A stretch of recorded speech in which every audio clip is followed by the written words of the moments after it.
আমি জানি না, তখন আমার বয়স হয়ে গেছে, আমার মাথা কাজ করছে না। স্কুলের উন্নয়ন নিয়ে সাংসদ ও বিধায়কের মধ্যে ব্যাপক দ্বন্দ্ব, শেষ দেখে ছাড়ব হুমকি সাংসদ রচনা ব্যানার্জির। অভিযোগ, বৃহস্পতিবার হুগলির সাংসদ রচনা ব্যানার্জি চুঁচুড়ার বালিকা বাণী মন্দির স্কুলে যান তার সাংসদ এলাকা উন্নয়ন তহবিলের টাকায় তৈরি হওয়া স্মার্ট ক্লাসের কাজ খতিয়ে দেখতে।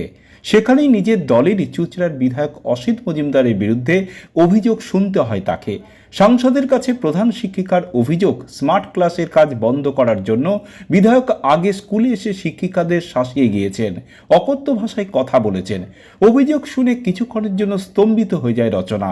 তারপরেই রচনা প্রধান শিক্ষিকাকে বলেন, অত্যন্ত দুর্ভাগ্যজনক, একটা স্কুলে স্মার্ট ক্লাস হচ্ছে আর আমার দলের বিধায়ক এসে শিক্ষিকাদের সঙ্গে খারাপ ব্যবহার করছে, এটা মানা যায় না, আমি এর শেষ দেখে ছাড়ব। পাশাপাশি তিনি বলেন, আমি এমপি, আমার তহবিলের টাকায় কি কাজ হবে সেটা আমি বুঝবো।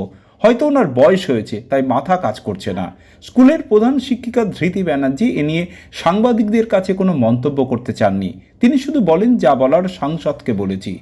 যদিও বিধায়ক অসিত মজুমদার বলেন, সাংসদের বিরুদ্ধে আমি কোনো কথা বলবো না, যা বলার দলকে জানাবো। আমাদের 100 বছরের উদ্বোধন, মানে আমার কাছে এটা ভীষণ একটা মানে আশ্চর্যজনক একটা মুহূর্ত, আশ্চর্যজনক একটা ঘটনা, এবং আমি বাকরুদ্ধ।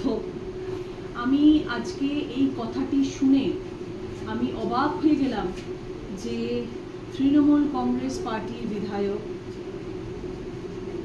এখানে এসেছিলেন এবং এখানে এসে উনি সম্মানীয় যারা এখানে টিচার্সরা রয়েছেন, শিক্ষিকারা রয়েছেন, শিক্ষকরা রয়েছেন, তাদেরকে অশ্রাব্য ভাষায় গালিগালাজ করেছেন এবং কেন এই স্মার্ট ক্লাসরুম এমপিলারের টাকায় দেওয়া হলো সেই বিষয়েও উনি প্রচুর চিৎকার চেঁচামেচি করেছেন এবং সব কাগজপত্র বার করতে বলেছেন এবং বলেছেন কেন এই ক্লাসরুম হবে এবং ক্লাসরুম করার পারমিশন কে দিয়েছে। প্রথমত এমপিআরের টাকা নিয়ে সাংসদ কোথায় কি করবে সেটা সম্পূর্ণ সাংসদের নিজস্ব ইচ্ছা, নিজস্ব চিন্তাভাবনা, নিজস্ব স্বপ্ন।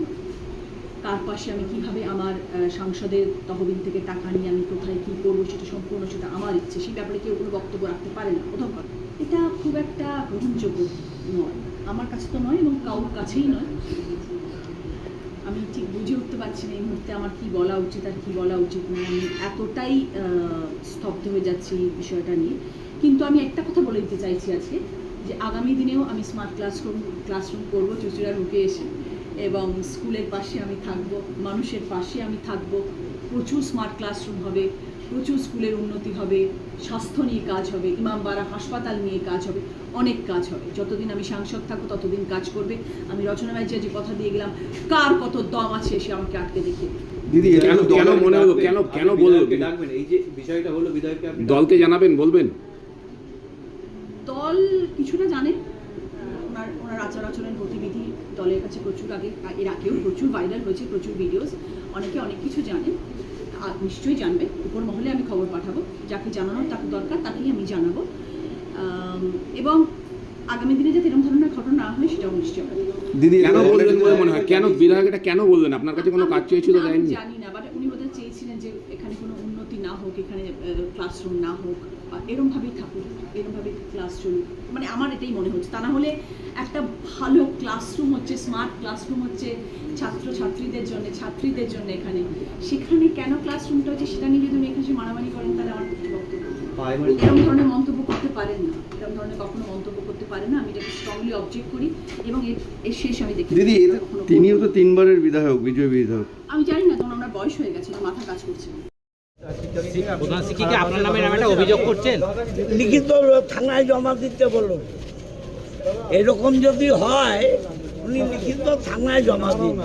প্রধান শিক্ষিকা ওই এমপি ম্যাডাম বলছেন যে আপনার শেষ দেখে ছাড়বেন, এরকম ঘটনা আপনি ঘটিয়েছেন। এটা ওর মনোভাবও বলেছে, আমি এ ব্যাপারে কিছু বলবো না। আপনাকে ডেকে পাঠিয়েছে আপনাকে? উনি স্তম্ভিত হয়ে গেছেন এই ঘটনা শুনে এবং উনি বলছেন আমি এমপির কথার উপরে কোনো কথা বলবো না। আমি যা বলার দলকে বলবো। কিন্তু এমপি এরকম বলাটা কি জানাবেন বলেছেন? আমি যা বলার দলকে বলবো, আমি এমপিকে নিয়ে একটা কথাও বলবো না। কি সমস্যা হয়েছিল আপনাদের? দেখুন, এই বিষয়ে যাবতীয় বক্তব্য আমি অলরেডি এমপি ম্যাডামকে জানিয়েছি। আমি বিধায়ক কি বলেছিলেন আপনি? আমি বললাম তো, আমি যা কিছু আমার বক্তব্য আমি এমপি ম্যাডামের কাছে জানিয়েছি। এই বিষয়ে আগে যখন